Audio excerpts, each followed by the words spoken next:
Hello दोस्तों, कैसे हो आप सभी। आशा करती हूँ आप सभी स्वस्थ होंगे। मैं आप सभी का अपने चैनल हिंदी क्लासेस में बहुत बहुत स्वागत करती हूँ। तो आप सभी को पता है भाई, हम आदिकाल के क्वेश्चन आंसर कर रहे हैं। किसके कर रहे हैं भाई? आदिकाल के क्वेश्चन आंसर कर रहे हैं। मैंने आपको एक क्लास पहले प्रोवाइड करवा दी है और 25 क्वेश्चन मैंने उस क्लास में करवाई थी। ठीक है, आज ये आदिकाल की अपनी दूसरी क्लास रहेगी। ठीक है, तो पहला क्वेश्चन है इस क्लास का, यानी 26वां क्वेश्चन। शंकराचार्य के बाद इतना प्रभावशाली और इतना महिमान्वित महापुरुष भारतवर्ष में दूसरा नहीं हुआ। हजारी प्रसाद द्विवेदी की यह उक्ति किसके विषय में है? तो ये ऑप्शन है सरप्पा के, बी ऑप्शन गोरखनाथ के, सी ऑप्शन रामानंद के और डी ऑप्शन तुलसीदास के। तो अपना बी ऑप्शन ठीक रहेगा। हजारी प्रसाद द्विवेदी की ये उक्ति गोरखनाथ के विषय में है भाई। तो देखते हैं। शंकराचार्य के बाद इतना प्रभावशाली और इतना महिमान्वित महापुरुष भारतवर्ष में दूसरा नहीं है। ये उक्ति भाई हजारी प्रसाद द्विवेदी की गोरखनाथ के संबंध में है। तो देखते हैं, आगे नीचे पंक्तियां दे रखी हैं। गोरख जगायो जोग भक्ति भगाए लोग, ये है तुलसीदास की पंक्ति। आगे है, सिद्ध संप्रदाय का विकसित और परिवर्तित रूप ही नाथ संप्रदाय है। क्या भी सिद्ध संप्रदाय का विकसित और परिवर्तित रूप क्या है? नाथ संप्रदाय है। नाथ एक विशेष वेशभूषा धारण करते थे जिसमें मेखला, श्रृंगी, गुदड़ी, खप्पर, कर्ण मुद्रा, झोला आदि होते थे। यह कान छेद कर कुंडल पहनते थे, इसलिए कर्णफटा योगी कहलाते थे। ठीक है, आगे है भाई, गोरख सिद्धांत संग्रह। क्या भी गोरख सिद्धांत संग्रह में गोरखनाथ को ईश्वर के संतान के रूप में संबोधित किया गया है। क्या भी जो गोरख सिद्धांत संग्रह है उसमें जो गोरखनाथ है उसको क्या है? ईश्वर के संतान के रूप में बताया गया है। ठीक है, गोरखनाथ का समय डॉक्टर राहुल सांस्कृत्यायन ने 1845 ईस्वी माना है। ठीक है, फिर गोरखनाथ की रचनाएं। हजारी प्रसाद द्विवेदी ने गोरखनाथ के 28 ग्रंथों का उल्लेख किया है, जिनमें से निम्नलिखित प्रमुख है। जो प्रमुख है वो बता रखे हैं। अन्मस्क योग, गोरख कल्प, तीसरा है गोरख शतक, चौथा है गोरख संहिता, पांचवा है भाई महार्थ मंजरी, छठा है ज्ञानामृत योग, सातवां है योग चिंतामणि, आठवां विवेक मार्तंडेय और नौवां हठ योग, 10वां हठ संहिता। 27वां क्वेश्चन है, डॉक्टर दशरथ शर्मा आदि कुछ विद्वान पृथ्वीराज रासो के किस संस्करण को मूल संस्करण मानते हैं? तो देखते हैं। ए ऑप्शन है बृहत्तम संस्कृत, जिसमें 16,306 छंद है। बी मध्य संस्करण, जिसमें 7,000 छंद है। ठीक है, सी लघु संस्करण, जिसमें 3500 छंद है। या डी सबसे छोटा संस्करण, जिसमें 1300 छंद है। तो डी ऑप्शन अपना ठीक रहेगा भाई। डॉक्टर दशरथ शर्मा और आदि कुछ विद्वान पृथ्वीराज रासो के जो सबसे छोटा संस्करण है उसको मूल रासो मानते हैं, जिसमें 1300 छंद है भाई। ठीक है, आगे देखते हैं। मथुरा प्रसाद दीक्षित ने मध्य संस्करण, जिसमें 7,000 छंद को प्रमाणित माना है। बृहद रूपांतरण, जिसमें 16,300 छंद वो सर्वाधिक अप्रमाणिक है एवं सर्वाधिक लोकप्रिय भी वही छंद रहेगा। आगे भाई, पृथ्वीराज रासो के रचनाकार कौन है? चंद्रबरदाई है, जिनका जन्म 1668 ईस्वी में लाहौर में माना जाता है। इनका वास्तविक नाम क्या था? पृथ्वी भट्ट था। पृथ्वीराज रासो 69 समय में विभाजित है, जिसमें आदि पर्व समय 10वां समय है, 20वां समय पद्मावती है। जो पद्मावती समय वो कौन सा भी? 20वां समय है। ठीक है, और कैमास वध, ठीक है, ये 57वां समय है और सर्वाधिक मार्मिक समय यही है, कैमास वध। और 61वां समय कौन सा? कन्नौज समय। क्या भी? कन्नौज समय। ठीक है, कन्नौज समय है, ये कन्नौज समय है जो 61वां समय है वो है, और सबसे बड़ा समय यही है। और 65वां समय है विवाह समय। और 69वां समय है वह है महोबा युद्ध समय, प्रमुख है भाई ये। अगला है, आगे है भाई, माता प्रसाद गुप्त, डॉक्टर दशरथ ओझा, हजारी प्रसाद द्विवेदी ने पृथ्वीराज रासो को क्या है? अर्ध प्रमाणिक माना है। ठीक है, अर्ध प्रमाणिक माना, जबकि रामचंद्र शुक्ल, कविराज श्यामदास इसे अप्रमाणिक मानते तथा श्याम सुंदर दास, मिश्र बंधु, मोहनलाल विष्णु पांडाय पृथ्वीराज रासो को प्रमाणिक मानते हैं। अगला क्वेश्चन है अपना,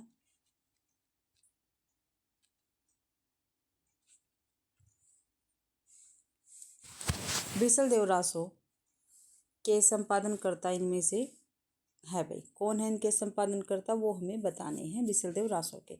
तो ए ऑप्शन है आचार्य शुक्ल एवं दशरथ शर्मा, बी ऑप्शन है दशरथ शर्मा एवं हजारी प्रसाद द्विवेदी, सी ऑप्शन है माता प्रसाद गुप्त एवं अंगरचंद नाहट, डी ऑप्शन है हजारी प्रसाद द्विवेदी एवं अंगरचंद नाहट। तो सी ऑप्शन अपना ठीक रहेगा, माता प्रसाद गुप्त एवं अंगरचंद नाहट क्या है, बीसलदेव रासो के संपादन करता है। देखते हैं भाई, बीसलदेव रासो के संपादनकर्ता माता प्रसाद गुप्त एवं अगरचंद नाहट है। बीसलदेव रासो 14वीं शती विक्रम संवत, इसका क्या है समय है ये बीसलदेव रासो का समय क्या है 14वीं शती विक्रमी। ठीक है, इसके रचनाकार कौन है, नरपति नाल है। यह सुप्रसिद्ध रचना 4 खंडों में विभाजित है। क्या है, 4 खंडों में विभाजित है यह रचना, कौन सी, बीसलदेव रासो भाई। अब इसके खंड देखते हैं कौन कौन से हैं। पहले खंड में भाई मालवा नरेश भोज परमार की पुत्री जो राजमती हैं। ठीक है, राजमती के पिता का क्या नाम है, मालवा नरेश भोज परमार। ठीक, और ये पहला खंड है। से सांबर नरेश बीसलदेव, जो सांबर नरेश है बीसलदेव जिनको विग्रह राज चतुर्थ भी कहते हैं, उनके साथ इनका विवाह हुआ पहले खंड में। दूसरे खंड में है जब बीसलदेव क्या है राजमती से रूठकर उड़ीसा चले जाते, ये दूसरे खंड में है। ठीक है, तीसरे खंड में राजमती का विरह वर्णन है। ठीक है, और चतुर्थ खंड में भोजराज द्वारा पुत्री राजमती को वापस ले आना तथा बीसलदेव द्वारा राजमती को चित्तौड़ वापस लाने का वर्णन हुआ है चौथे खंड में भाई। बीसलदेव रासो हिंदी परिषद प्रकाशन इलाहाबाद विश्वविद्यालय इलाहाबाद से प्रकाशित। ठीक है, माता प्रसाद गुप्त तथा अंगरचंद नाहट द्वारा 1953 में संपादित पुस्तक है। आगे है, आदिकाल हिंदी कवि अमीर खुसरो विषय कौन सा तथ्य सही नहीं है। ठीक है भाई, अमीर खुसरो के विषय में कौन सा तथ्य सही नहीं है वो हमें बताना है। तो ए है, उनकी पहेलियाँ मुकरिया और दो सुपने हिंदी साहित्य में प्रसिद्ध, बिल्कुल ठीक है। उनकी रचनाओं में खड़ी बोली काव्य भाषा बनने का प्रयास कर रही थी, ये भी बिल्कुल ठीक है भाई। अमीर खुसरो के विषय में उन्होंने जनजीवन के साथ घुल मिलकर काव्य रचना की, ये भी ठीक है। उनका लक्ष्य जनता को धर्मोपदेश देना मात्र था, ये क्या है, गलत है भाई। ठीक है, और अपने क्वेश्चन में गलत ही पूछा, इसलिए अपना डी ऑप्शन ठीक रहेगा अमीर खुसरो के विषय में भाई। देखते हैं आगे अमीर खुसरो के विषय में। अमीर खुसरो का जन्म 1253 ईस्वी में आधुनिक एटा उत्तर प्रदेश के पटियाली गांव में माना जाता है। इनकी पहेलियाँ मुकरिया और दो सुपने हिंदी साहित्य में प्रसिद्ध हैं। इन्हें खड़ी बोली का प्रथम कवि माना जाता है। ठीक है, इन्हें तूतीय हिंद या हिंदी का तोता कहा जाता है, किसको, अमीर खुसरो को। इन्हें सितार के आविष्कार का श्रेय भी दिया जाता है, किसको भी, अमीर खुसरो को सितार के आविष्कार का श्रेय भी दिया जाता है। उनकी प्रमुख रचनाएं कौन कौन सी है, पहेलियाँ मुकरिया दो सुपने और गजल। ठीक है, ये इनकी प्रमुख रचनाएं हैं भाई। अगला क्वेश्चन है, आचार्य शुक्ल के अनुसार किस रचना के आधार पर विद्यापति मैथिल कोकिल कहलाए।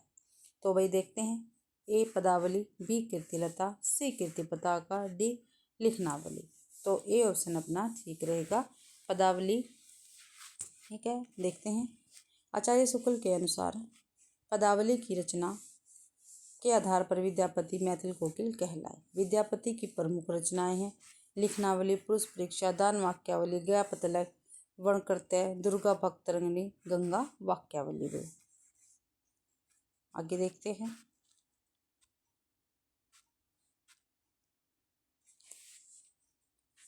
अवध भाषा की रचनाएं।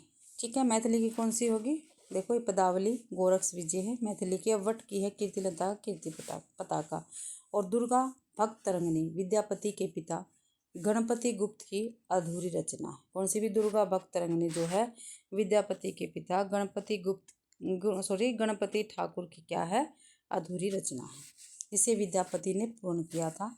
कीर्तिलता विद्यापति की पहली रचना मानी जाती है, कौन सी भी, कीर्तिलता, और जिसे हजारी प्रसाद द्विवेदी ने भृंगी संवाद माना है। आगे है, विद्यापति की पदावली की भाषा मैथिली है जो एक गीति काव्य है। ठीक है, पदावली की भाषा कैसी है, मैथिली है, और पदावली किसकी रचना, विद्यापति की है, और क्या है इसकी विधा, गीति काव्य है भी पदावली। और सूर्यकांत त्रिपाठी निराला ने पदावली के श्रृंगारिक पदों की मादकता को नागिन की लहर कहा है। इसी रचना के आधार पर विद्यापति को मैथिल कोकिल कहा जाता है, और ये कोटेशन काफ़ी बार पूछी गई है। भाई किसने क्या है पदावली के श्रृंगारिक पदों की मादकता को नागिन की लहर कहा है? तो किसने कहा है? सूर्यकांत त्रिपाठी निराला ने। आगे है विद्यापति की अन्य उपाधियाँ। ठीक है, विद्यापति को भाई अभिनव जयदेव कहा गया। ये किसने कहा? राजा शिव प्रसाद सिंह द्वारा प्रदत्त नाम है ये। कवि शेखर है विद्यापति का नाम। खेलन कवि भी इनको कहते हैं। व्यय संधि के कवि भी इनको कहते हैं। कवि कंठहार विद्यापति को कहा जाता है और दशावधान भी इनको ही कहा जाता है। आगे इनमें से कौन सा विवरण सही नहीं है, ये हमें बताना है। कौन सा विवरण इनमें से सही नहीं है? तो ए ऑप्शन है, सिद्धों की वाम मार्गी भोग साधना की प्रतिक्रिया में नाथपंथियों की हठ योग साधना प्रारंभ हुई। बिल्कुल ठीक है। अभी सिद्धों की वाम मार्गी भोग साधना की प्रतिक्रिया में ही नाथपंथियों की हठ योग साधना प्रारंभ हुई थी। बी ऑप्शन है, जैन साहित्य आचार रास फागो और चरित्र आदि शैलियों में रचा गया। ठीक है, जैन साहित्य के बारे में बात है ये। एक आगे हिंदी प्रदेश के पूर्वी भाग में जैन साधुओं ने हिंदी कविताओं के माध्यम से जैन मत का प्रचार किया। ये क्वेश्चन देखना पड़ेगा ऑप्शन। आगे है सिद्ध साहित्य बौद्ध धर्म की वर्ज्यान उपशाखा से विकसित हुआ। ये बिल्कुल ठीक है। तो अपना सी ऑप्शन गलत रहेगा और इसमें गलत ही पूछा था। देखते हैं, सी ऑप्शन गलत है।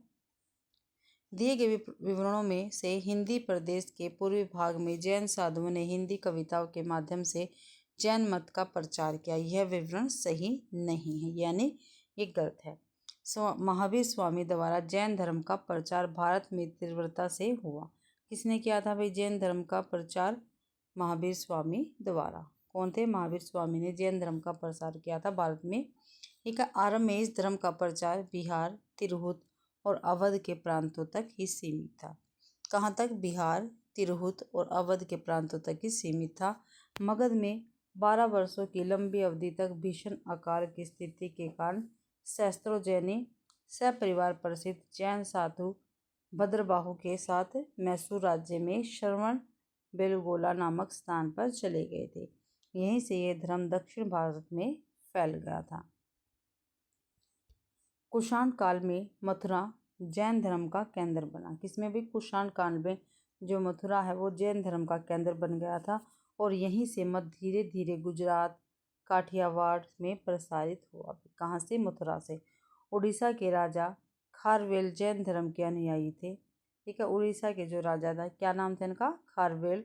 वो क्या थे? जैन धर्म के अनुयायी थे। इनके प्रयास से जैन धर्म का अद्भुत उत्थान हुआ भी। 32वां क्वेश्चन है, अपभ्रंश के कवियों को विस्मरण करना हमारे लिए हानि की वस्तु है। यही हिंदी काव्य धारा के प्रथम श्रेष्ठता थे। यह कथन किसका है? ठीक है, देखो भाई यहाँ से लेकर यहाँ तक भी ये कोटेशन पूछी जाती है। भाई यही कवि हिंदी काव्य धारा के प्रथम श्रेष्ठता थे भाई। तो A option Rahul Sankrityayan, B Mishra Bandhu, C मिश्र शिव सिंह सेंगर या डी हजारी प्रसाद द्विवेदी। तो ए ऑप्शन अपना ठीक रहेगा, राहुल सांस्कृत्यायन। अपभ्रंश के कवियों को विस्मरण करना हमारे लिए हानि की वस्तु है। ठीक है, यही कवि हिंदी काव्य धारा के प्रथम श्रेष्ठता थे। यह कथन राहुल सांस्कृत्यायन का है। आचार्य शुक्ल ने पुरानी हिंदी को प्राकृत भाषा हिंदी या अपभ्रंश कहा। किसने कहा? आचार्य शुक्ल ने पुरानी हिंदी को प्राकृत भाषा हिंदी या अपभ्रंश कहा है। ठीक है, राहुल सांस्कृत्यायन ने हिंदी का प्रथम कवि सिद्ध सरप्पा को माना है। अगला क्वेश्चन है भाई, इस पुस्तक की भाषा को कवि ने स्वयं अवट कहा था। इसमें बीच बीच में मैथिली भाषा के प्रयोग आ गए हैं। भाषा के अध्ययन की दृष्टि से इस पुस्तक का महत्व है कि आचार्य हजारी प्रसाद द्विवेदी का यह कथन किस कृति के संदर्भ में है? एक है ए विद्यापति की पदावली, बी कीर्तिलता, सी कीर्ति पताका या डी वर्ण रत्नाकर। ठीक है भाई, क्या भाई इस पुस्तक की भाषा को कवि ने स्वयं अवट कहा था। इसमें बीच बीच में मैथिली भाषा के प्रयोग आ गए हैं। भाषा के अध्ययन की दृष्टि से इस पुस्तक का महत्व है। आचार्य हजारी प्रसाद द्विवेदी का कथन कीर्ति लता के विषय में है। सी ऑप्शन अपना ठीक रहेगा। देखते हैं। आचार्य हजारी प्रसाद द्विवेदी का उपयुक्त कथन कीर्तिलता के संदर्भ में है। कीर्तिलता विद्यापति की ऐतिहासिक रचना है। कीर्तिलता को विद्यापति ने कहानी कहा है। कीर्तिलता और कीर्ति पताका इनकी अव्वट रचनाएं हैं। इनमें इनके आश्रयदाता कीर्ति सिंह एवं शिव सिंह की वीरता और उदारता का वर्णन है। कीर्ति लता और कीर्ति पताका में क्या है, ये दोनों ही अव्वट की भाषा, और इनमें क्या है, जो विद्यापति थे इनके आश्रयदाता कवि का क्या ना सॉरी इनके राजा के जो आश्रयदाता राजा थे उनका क्या नाम है, कीर्ति सिंह और शिव सिंह, और इन्हीं की वीरता और उदारता का वर्णन कीर्तिलता और कीर्ति पताका में है भाई। विद्यापति का जन्म 1350 ईस्वी में हुआ था और इनकी प्रमुख रचनाएं हैं भू परिक्रमा, पुरुष परीक्षा, लिखनावली, दान वाक्यावली, गंगा वाक्यावली, दुर्गा भक्त रंगनी, गोरक्ष विजय, कीर्तिलता, कीर्ति पताका और पदावली। वर्ण रत्नाकर के रचनाकार कौन है, ज्योतिश्वर ठाकुर है। 34वां क्वेश्चन है,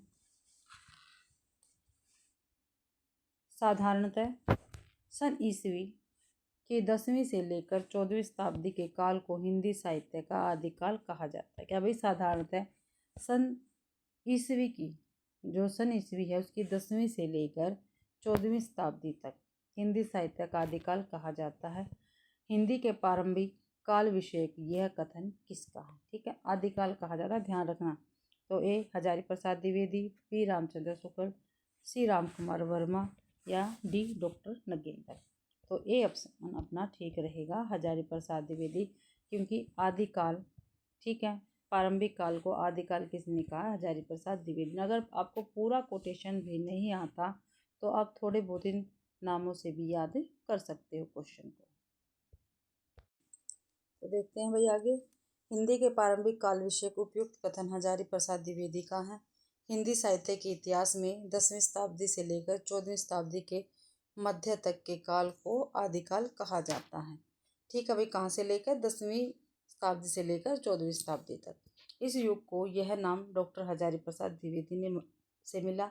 रामचंद्र शुक्ल ने आदिकाल को वीरगाथा काल कहा है तथा डॉक्टर राम कुमार वर्मा ने चारण काल कहा है। ठीक है, डॉक्टर नगेंद्र के अनुसार वास्तव में आदिकाल ही ऐसा नाम है जिसे किसी ने किसी रूप में सभी साहित्यकारों ने स्वीकार किया है भाई। ठीक है, और जब मैंने नामकरण करवाए थे, जब आपको सभी करवाया, अगर किसी बच्चे ने वो क्लास नहीं देखी तो प्लीज़ आप जाकर देख सकते हैं। अगला क्वेश्चन है, चौपाई दोहे का सबसे पुराना प्रयोग शायद यही है। जो कुछ पुराना साहित्य उपलब्ध है उससे लगता है कि पूर्वी प्रदेश के बौद्ध सिद्धों ने ही इस शैली में लिखना शुरू किया था। सरप्पा विषयक यह कथन किसका है? तो ए ऑप्शन राहुल सांस्कृत्यायन का, बी ऑप्शन राम कुमार वर्मा का, सी ऑप्शन रामचंद्र शुक्ल का, डी ऑप्शन हजारी प्रसाद द्विवेदी का। तो ये डी ऑप्शन ठीक रहेगा, हजारी प्रसाद द्विवेदी का ये कथन है। सरप्पा की पंक्तियाँ पंडित शैलसत बखाना, देहिए रुद्र बसंत जानिया के आधार पर डॉक्टर हजारी प्रसाद द्विवेदी ने कहा कि दोहा चौपाई का सबसे पुराना प्रयोग शायद यही है। कुछ पुराना साहित्य उपलब्ध है जिससे लगता है कि पूर्वी प्रदेश के बौद्ध सिद्धों ने ही इसे शैली में लिखना शुरू किया है। अगला क्वेश्चन है,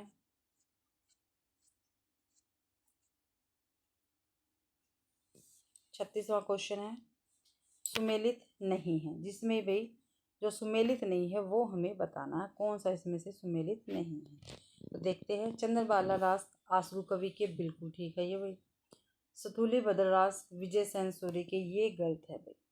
ठीक है, ये विजय सेन सूरी की नहीं है, ये है जिन धर्म सूरी की, जिन धर्म सूरी की रचना रहेगी।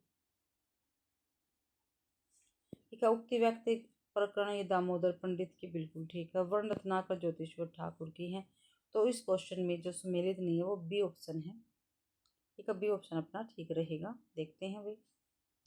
सतुली बदररास विजय सेन सूरी की रचना नहीं है बल्कि जिन धर्म सूरी द्वारा रचित है, जिसका रचना काल है 1209 ईस्वी में। विजय सेन सूरी ने 1231 ईस्वी में रेवंत गिरिरास की रचना की थी। ठीक है, अब देखते हैं कवि और उनके ग्रंथ और रचना काल पे इसका। तो आशु, ठीक है, आशु कवि की रचना ग्रंथ कौन सा, चंद्रबाला रास है और इसका रचना काल है 1200 ईस्वी। जिन धर्म सूर्य की स्तुल्य बद्ररास 1209 ईस्वी रचना काल है। विजय सेन सूरी, रेवंत गिरिराज 1231 इसका प्रकाशन वर्ष रहेगा भाई। और दामोदर पंडित हैं, इनकी उक्ति व्यक्ति प्रकरण है, 12वीं सदी का पूर्वाध है। ज्योतिश्वर ठाकुर की है वर रत्नाकर 1324 ईस्वी इसका रचनाकाल रहेगा। 37वां क्वेश्चन है, कुवेलमाला कथा के लेखक कौन है? क्या भाई कुवेलमाला कथा जो है इसके लेखक कौन है? तो ये ऑप्शन है सोमप्रभ सूरी, बी उद्योतन, सी धर्मसूरी या डी मुनि जिनविजय। तो बी ऑप्शन अपना ठीक रहेगा।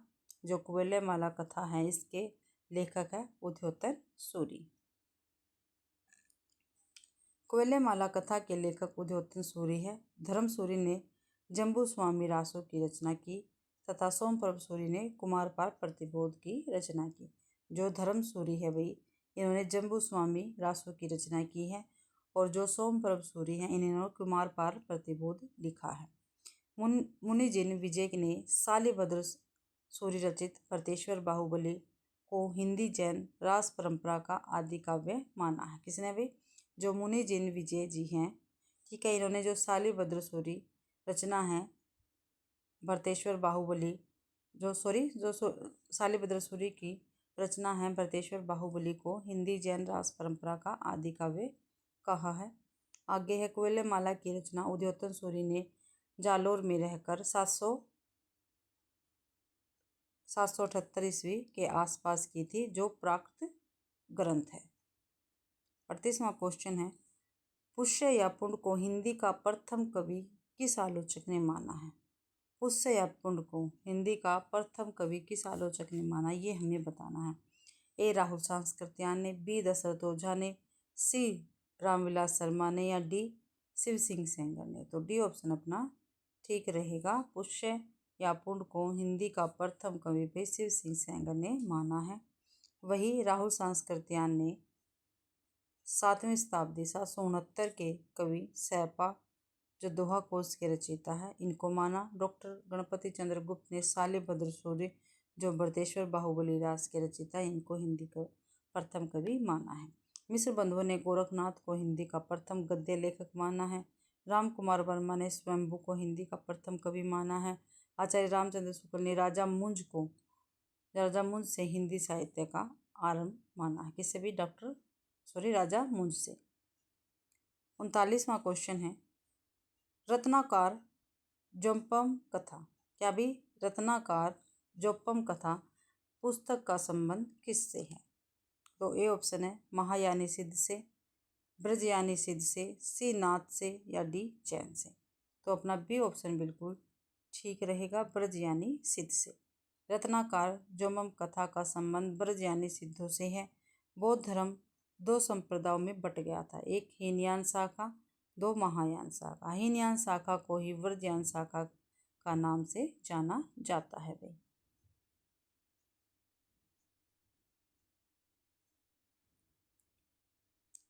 आगे है, बौद्ध धर्म में बढ़ते हुए तांत्रिक प्रभाव के चलते बौद्ध धर्म की एक नई शाखा के रूप में ब्रजयान का विकास हुआ। इसमें मंत्रों एवं तांत्रिक क्रियाओं द्वारा मोक्ष प्राप्ति का विधान प्रस्तुत किया गया। बौद्ध धर्म की ब्रजयान शाखा के कवियों द्वारा अपने धर्म का प्रचार प्रसार करने के लिए जो साहित्य जन भाषा में लिखा गया उसे ही सिद्ध साहित्य कहा गया भाई। 40वां क्वेश्चन है, जे हाल मिसकी मुकुल का फुल दुराई नैना बनाए बतिया इस पंक्ति के रचनाकार कौन है? तो अमीर खुसरो, बी कबीर, सी रज्जब या डी मलिक मोहम्मद। तो ये ऑप्शन अपना ठीक रहेगा, ये भी अमीर खुसरो की पंक्तियां है। आगे देखते हैं, उपयुक्त पंक्ति अमीर खुसरो की है। खुसरो की प्रसिद्ध रचना मुकरिया इस प्रकार रचना मुकरियाँ हैं। या भी अमीर खुसरो की प्रसिद्ध रचना क्या है? मुकरियाँ हैं। अमीर खुसरो को तूतीय हिंद अर्थात हिंद का तोता कहा जाता है। खुसरो की प्रमुख रचना खालिक बारी, पहलिया, मुकरिया, 2 सुकने, गजल आदि। कबीर की प्रसिद्ध पंक्तियाँ, जब मैं था तब हरी नहीं, अब हरी है मैं नहीं। क्या भाई? कबीर की प्रसिद्ध पंक्ति कौन सी है? जब मैं था तब हरी नहीं, अब हरी है मैं नहीं। रज्जब दादू दयाल के प्रिय शिष्य थे, ठीक है। जो रज्जब है वो दादू दयाल के प्रिय शिष्य थे, जिस पर रज्जब ने एक दोहा लिखा है, ठीक है। दाई जैसा गुरु मिला शिष्य रज्जबा रज्जब शाह जान। मलिक मोहम्मद जायसी की प्रमुख सूफी कवि जिन्होंने पद्मावत जैसे महाकाव्य की रचना की है। जायसी की अन्य प्रमुख रचनाएं हैं अखरावट, आखिरी कलाम, कहरनामा, चित्र रेखा। भी किसकी रचना है ये? जायसी की रचना चित्र रेखा। 41वां क्वेश्चन है निर्भय भीम व्यायोग के लेखक कौन है? तो निर्भय भीम व्यायोग के लेखक A option Dhanpal, B option Rajshekhar, C option Dharmaparam Suri या डी ऑप्शन रामचंद्र सूरी। तो डी ऑप्शन अपना ठीक रहेगा। निर्भय भीम व्यायोग के लेखक कौन है? रामचंद्र सूरी भी। तो निर्भय भीम व्यायोग के लेखक रामचंद्र सूरी है। यह रूपक ग्रंथ है। कैसा ग्रंथ है भाई? ये रूपक ग्रंथ है जिसमें भीम द्वारा वनवास में बकासुर को मारने की कथा है। क्या भाई? जिसमें भीम द्वारा वनवास में बकासुर को मारने की कथा है। किसमें? निर्भय भीम व्यायोग। वनमाला नाटिका, मलिका, कामकरंदन प्रकरण, यदुविलास नाटक, रघुविलास नाटक रामचंद्र सूरी के अन्य रूपक ग्रंथ है। भाई कौन कौन से रामचंद्र सूरी के ग्रंथ है? रूपक ग्रंथ है वनमाला नाटिका, ठीक है, मलिका, कामकरंदन प्रकरण, यदुविलास नाटक, रघुविलास नाटक रामचंद्र सूरी के ये क्या है? रूपक ग्रंथ है। भाई रामचंद्र सूरी जैन आचार्य थे। क्या भाई? जो रामचंद्र सूरी वो क्या थे? जैन आचार्य थे। इनका समय संवत 1145 ईस्वी से 1230 ईस्वी का है। इन्होंने संस्कृत में 11 नाटक लिखे हैं। इनके गुरु का नाम हेमचंद्र था। ठीक है, जो रामचंद्र सूर्य इन्होंने संस्कृत में 11 नाटक लिखे। इनके गुरु का क्या नाम था? हेमचंद्र था। 42वां क्वेश्चन है निम्नलिखित में से कौन सा नाम सिद्ध परंपरा की योगिनी का नहीं बल्कि योगी का है? ठीक है, सिद्ध परंपरा की योगिनी का नहीं है बल्कि योगी का नाम है वो। तो ए पुतलिपा, बी मणिभद्रपा, सी कनकलप्पा या डी लक्ष्मीकरा। तो ए ऑप्शन ठीक रहेगा। पुतलिपा जो है ये योगी का नाम है, योगिनी का नहीं है। देखते हैं भाई यहाँ पे निम्नलिखित में से पुतलिपा सिद्ध परंपरा के अंतर्गत 78वें सिद्ध थे जो कि योगी थे। शेष विकल्पों में प्रयुक्त मणिभद्रपा, कनलप्पा एवं लक्ष्मीकरा सिद्ध योगिनियों के नाम है। सिद्ध साहित्य 8वीं से 13वीं शताब्दी तक माना जाता है। इनका संबंध बौद्ध धर्म की वर्ज्यान शाखा से माना गया है। 43वां क्वेश्चन है हिंदवी शब्द का प्रथम प्रयोग किस साहित्यकार ने किया है? ठीक है, जो हिंदवी शब्द है उसका प्रथम प्रयोग किस इतिहासकार ने किया है वो हमें बताना है। ए Ramchandra Shukla, B Ibn Battuta, सी अबू सईद या डी बदायूनी। ठीक है, तो किसने किया है देखते हैं, ऊपर सार में देखते हैं हम। सी ऑप्शन अपना ठीक रहेगा। हिंदी शब्द का प्रथम प्रयोग अबू सईद ने किया है। किसने कहा भी? अबू सईद ने किया है। कुछ स्थानों पर इसका सर्वप्रथम प्रयोग अमीर खुसरो, ठीक है, 1253 में जिनका जन्म हुआ था, की पहलियों तथा मुकरियों में भी माना गया है। 44वां क्वेश्चन है भाई कलचुरी राजवंश के 7 नायिकाओं के नक्सिक वर्ण से संबंधित ग्रंथ इनमें से कौन सा? ये हमें बताना है। तो पहला है उक्ति व्यक्ति प्रकरण, बी है राउल बेली नहीं भाई राउल बेल है। कुबल्यमाला कथा सी ऑप्शन है। डी ऑप्शन है वर्ण रत्नाकर। तो अपना बी ऑप्शन ठीक रहेगा। कलचुरी राजवंश की 7 नायिकाओं के नक्सिक वर्णन किसमें है? राउल बेल में। बी ऑप्शन अपना ठीक रहेगा। देखते हैं यहाँ पे कलचुरी राजवंश की 7 नायिकाओं के नक्सिक वर्णन से संबंधित ग्रंथ है राउल बेल है भाई, बेली नहीं है। जिसके रचनाकार है रोड़ा कवि। यह एक शिलांकित कृति के साथ साथ चंपू काव्य भी है। ठीक है, जो राउल बेल है वो क्या है? शिलांकित कृति है और भाई चंपू काव्य है, अर्थात गद्य पद्य मिश्रित। ठीक है, चंपू काव्य किसको कहते हैं? जो गद्य भी हो और पद्य भी दोनों हो भाई, उसको क्या कहते हैं? चंपू काव्य कहते हैं। वर्तमान यह कृति मुंबई के प्रिंस ऑफ वेल्स संग्रहालय में सुरक्षित है। ठीक है, जो वर्तमान समय में जो यह कृति है राउल बेल वो कहाँ है? मुंबई के प्रिंस ऑफ वेल्स संग्रहालय में सुरक्षित है भाई। आगे देखते हैं उक्ति व्यक्ति प्रकरण दामोदर शर्मा द्वारा रचित हिंदी व्याकरण का पहला ग्रंथ है। ठीक है। जो उक्त व्यक्ति प्रकरण है वो दामोदर शर्मा द्वारा रचित हिंदी व्याकरण का पहला ग्रंथ माना जाता है।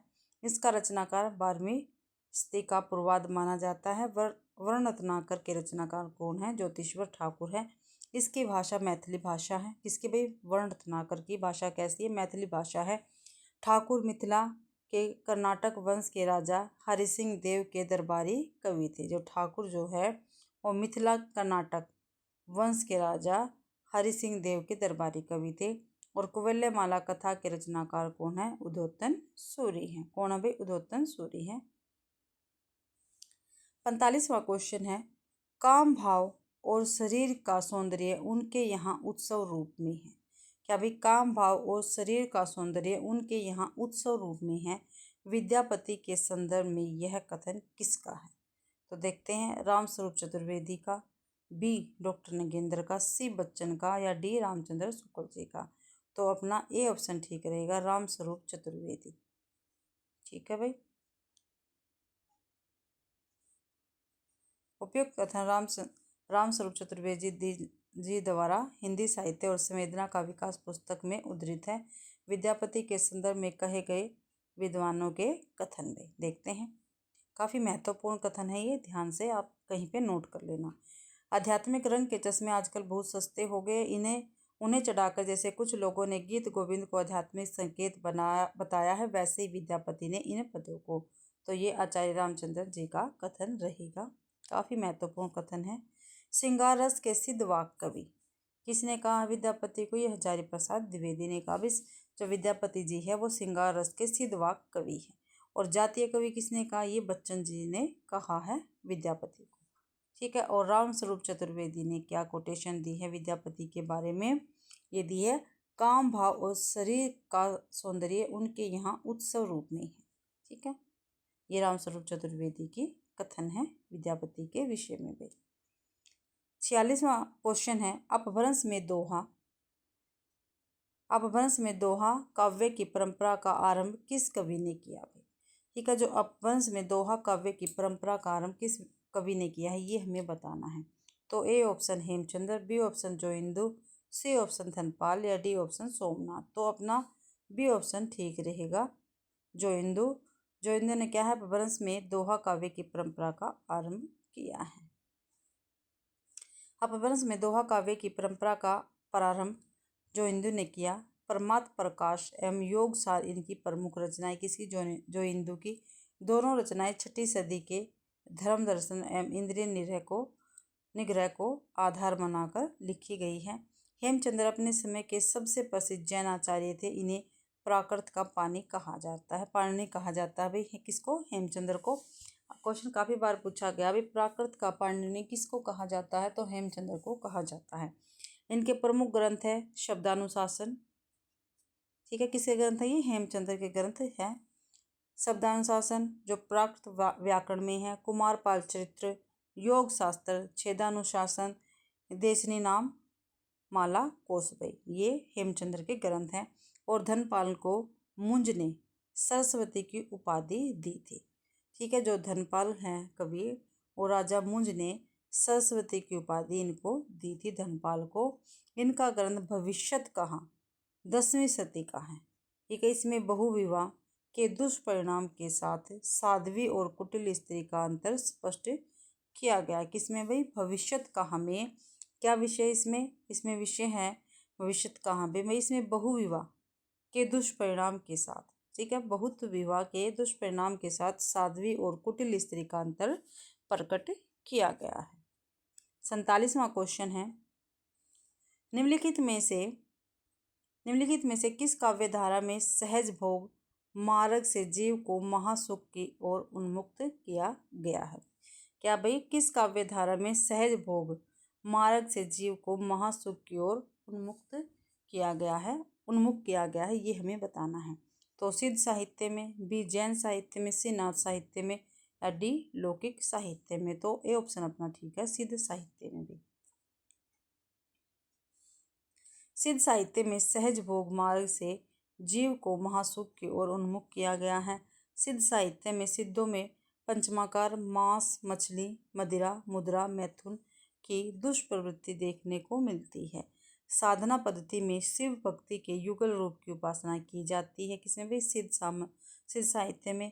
सिद्धों का चरम उत्कर्ष काल 8वीं से 10वीं शताब्दी के मध्य था। सिद्धों के विषय में सबसे पहली जानकारी ज्योतिश्वर ठाकुर की रचना वर्ण रत्नाकर से मिलती है। भाई किसके विषय में? सिद्धों के विषय में। ठीक है, जो ज्योतिश्वर ठाकुर की रचना वर्ण रत्नाकर है उसमें मिलती है सिद्धों की जानकारी। सिद्ध साहित्य की विशेषता। ठीक है, काफ़ी बार पेपर में पूछा भी जाता है ये सिद्ध साहित्य की विशेषता। तो जीवन की सहजता और स्वाभाविकता में दृढ़ विश्वास, ये सिद्ध साहित्य की विशेषता है। गुरु महिमा का प्रतिपादन, भ्रा आडम्बरों पाखंडों की कटु आलोचना, रहस्यात्मकता अनुभूति, जनभाषा का प्रयोग। 48वां क्वेश्चन है भाई, जो 48वां क्वेश्चन है वो क्या है देखते हैं। रामचंद्र शुक्ल के अनुसार चंद्रबरदाई। ठीक है, जो रामचंद्र शुक्ल जी हैं उन्होंने चंद्रबरदाई के विषय में क्या कुछ कहा है वो हमें बताना है। तो देखते हैं। केवल कवित के और नीचे दिए गए विकल्प में जो सही है वो बताना चंद्रबरदाई के विषय में। तो केवल कवित के रचयिता बिल्कुल गलत है भाई। ठीक है, तो ए ऑप्शन जहाँ जहाँ उसको काट दो तो ए ऑप्शन इसमें है बस ओनली। हिंदी के प्रथम महाकवि, बिल्कुल रामचंद्र शुक्ल जी ने चंद्रबरदाई को हिंदी का प्रथम कवि माना है, बिल्कुल ठीक है ये। दूसरा ठीक है। केवल दोहा और तोमर के रचयिता बिल्कुल गलत है भाई। व्याकरण में परमगत बिल्कुल ठीक है। तो 2 और 4 अपना ठीक रहेगा, 2 और 4 ठीक है। डी ऑप्शन ठीक है अपना। यहाँ देखते हैं। रामचंद्र शुक्ल के अनुसार चंद्रबरदाई हिंदी के प्रथम महाकवि तथा पृथ्वीराज रासो हिंदी साहित्य का प्रथम महाकाव्य है। ठीक है, रामचंद्र शुक्ल जी ने चंद्रबरदाई को हिंदी का प्रथम कवि और पृथ्वीराज रासो को हिंदी साहित्य का प्रथम महाकाव्य माना है। शुक्ल जी के अनुसार चंद्रबरदाई व्याकरण में पारंगत थे। ठीक है, छप्पे इनका निजी छंद था। ठीक है, जो चंद्रबरदाई है इनका निजी छंद कौन सा था? छप्पे था। शिव सिंह सेंगर ने चंद्रबरदाई को छप्पों का बादशाह कहा, छप्पों का राजा कहा है। इनकी अधूरी कृति पृथ्वीराज रासो को इनके पुत्र जलन ने पूरा किया था भाई। 49वां क्वेश्चन है। जन्म काल के अनुसार निम्नलिखित कवियों का सही अनुक्रम हमें बताना है। जन्म काल के अकॉर्डिंग हमें जो ये कवि दे रखे हैं नीचे, इनका सही अनुक्रम बताना है। तो देखते हैं।